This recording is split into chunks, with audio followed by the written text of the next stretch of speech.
ito na yung gagamitin natin pang biyahe-biyahe guys.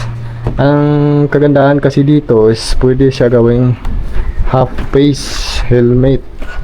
Dito, ayan yung pindutin nyo lang to dito. Tapos pwede na siya half face. Ayan. Ayan. Kagandahan din dito guys, meron siyang dito extra na tawag dito. What? Ayan. Para pag mainit guys, ayan, clear lens yung ginamit nyo. Tapos mainit, so pwede nitong gamitin. Ayan. Ito medyo ano lang to guys, makikita mo lang to pag sinusuot mo na yung helmet. Medyo ano lang siya, medyo sagabal lang sa paningin.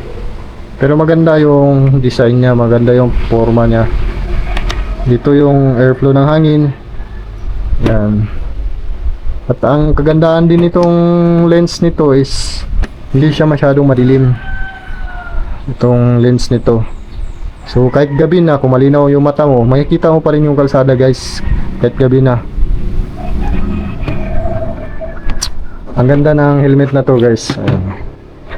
XL. Tapos ito yung loob niya. So medyo masikip pa siya kasi bago pa lang. Pero kagaya din ng ng Evo helmet, nagiging manipis din to katagalan. Tapos ang kagandahan din nito guys is hindi siya kagaya ng sa Evo na sobrang bigat. Ito, sakto lang yung bigat nito. Hindi siya mabigat, hindi rin magaan, sakto lang kumbaga. Kasi compare dun sa Evo helmet, bigat talaga yun. Mas mabigat pa yun dito guys. Ito, hindi siya gaanong kabigatan. Maganda din yung visor niya dito sa likuran. Ayan, sana maging sponsor ka namin, Zebra Helmet. Shout out po sa may-ari nito. Sana mag-sponsor siya sa aming channel. So ayan guys, meron din siyang airflow dito. Ayan. Ito maganda talaga itong air, ano ba tawag dito? Basta itong airflow nito kay magiging malamig talaga yung ulo mo sa loob. Siyempre, pag mabilis yung takbo mo, mas malamig siya. So ito guys, maganda talaga itong Zebra helmet. So shout out Zebra helmet. So ito, ilalagay na natin to guys.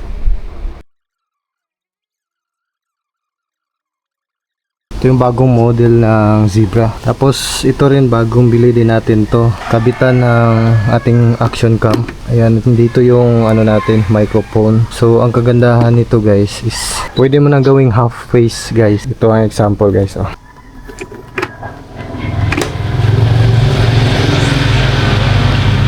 So pipindutin nyo lang to dito guys. Ayan. Magiging half face na siya.